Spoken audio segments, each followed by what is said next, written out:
Even on sale, these are not worth the price of admission. Welcome to WatchMojo.com, and today we're counting down our picks for the top 10 most hated games on Steam.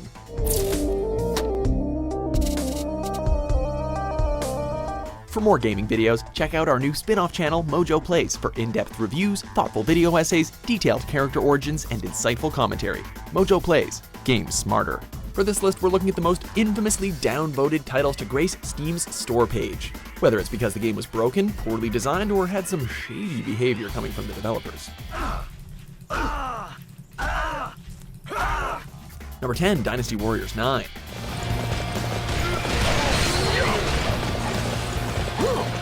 Fans and critics frequently butt heads when it comes to judging each new Dynasty Warriors game.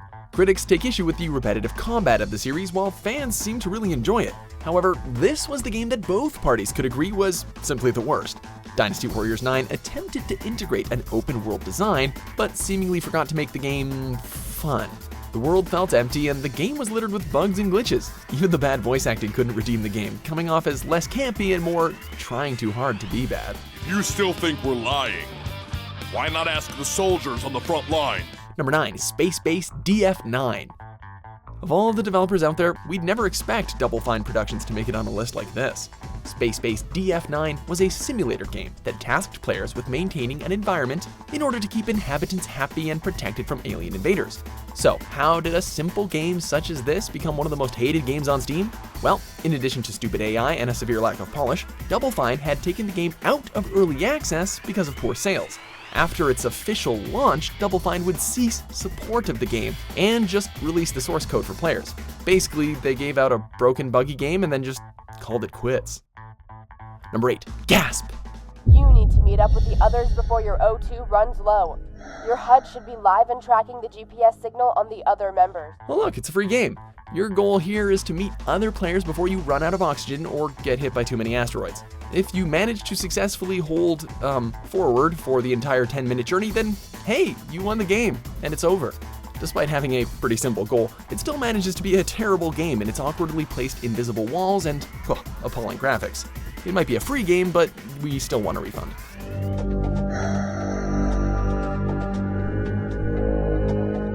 Number 7, Command & Conquer 4, Tiberian Twilight. Honestly, it's not entirely surprising to see an EA game on this list. Tiberian Twilight has long been considered the death of the Command & Conquer series. That's actually a fitting reputation considering the mediocre quality. The worst part about the whole thing is that the game demands that you maintain an online connection, even for modes that don't contain any online features. Should your connection be lost at any point, well, any progress you made is now lost. This was the game's DRM policy, and it frustrated many players. Number 6, Infestation, Survivor Stories, aka The War Z.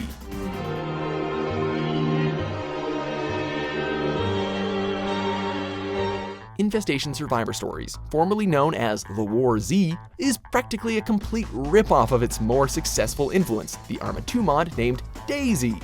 The game was an absolute mess with frequent glitches, loads of bugs, and terrible graphics. Today, the developers are no longer supporting the game, and the forums have been shut down.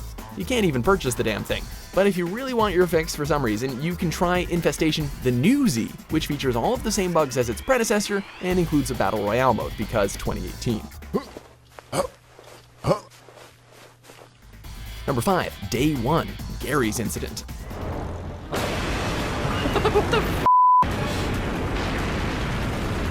Oh my god, this is deafening. They say that any publicity is good publicity. However, this really isn't always the case, and what happened with Day 1 Garry's Incident is a prime example. When the late John Bain, aka Total Biscuit, reviewed the game, he criticized many flaws of the game, showing various bugs and design choices that basically made no sense. Developer Wild Game Studios made copyright claims on his video, which definitely led to further criticism. Needless to say, things actually got worse for the developers with player backlash, and eventually the game was pulled from the store. Good riddance. As you can see, his statement that I had no right to make advertising revenue from my critique is clearly false. Number 4, Game Tycoon 1.5. Got a spare dollar laying around? Well, you might want to spend it on something better than Game Tycoon 1.5. As you work on building your own video game company, you'll encounter a large variety of bugs and glitches such as audio loops, unresponsive controls, and frequent crashing. It's just one massive headache of a game, from the poorly explained tutorial section to the slow animations. 2 years later, it somehow managed to spawn a sequel, and yet the reviews were just as scathing as its predecessor. Number 3, Airport Simulator 2014.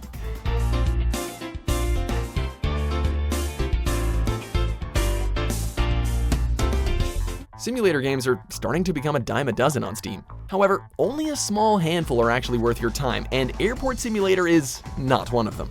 Users have noted a wide variety of issues that plague the title. So where do we even begin? Graphics look outdated, the gameplay is dull, there are frequent crashes, and the game is covered in more bugs than a dead pigeon. In short, it's basically a scam. Even for a game that costs $10, that's not even worth clicking on.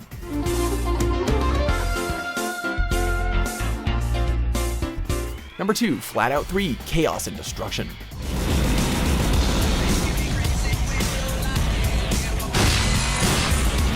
We're always happy to welcome destructive racing games, since we really don't get a lot of those anymore. However, this is not what we were looking for. Flatout 3, Chaos and Destruction has some of the worst controls in a racing game, and its poor optimization causes the game to lag with almost every input, even at the main menu. What's worse is the wonky and unrealistic physics engine. Crashing into cars feels like watching cardboard boxes kind of slap against each other. With the first 2 Flatout games holding some level of quality, how did the third manage to be such a monumental waste of money?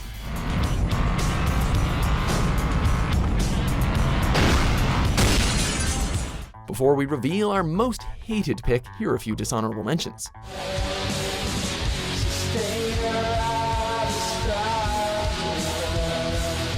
Het was een Duitser met de tering, te groot hart, te zwakke long.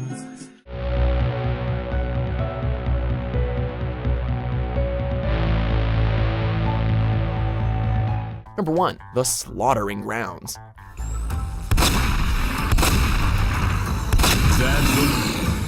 Ladies and gentlemen, what you are looking at is, was the most notorious game to ever hit the Steam store. The Slaughtering Grounds was the first game released by infamous James and Robert Romine, aka Digital Homicide. This boring zombie shooter featured extremely poor graphics, irritating music loops, and a hefty amount of asset flipping. Oh, and if you type blood splatter on Google Images, you can easily find the images which were used in the game, so now you know where they got them. Anyway, the reason you can't get this game anymore is because Digital Homicide tried to sue 100 Steam users for personal injury. Valve proceeded to remove all of their games from the store. Good move, dudes.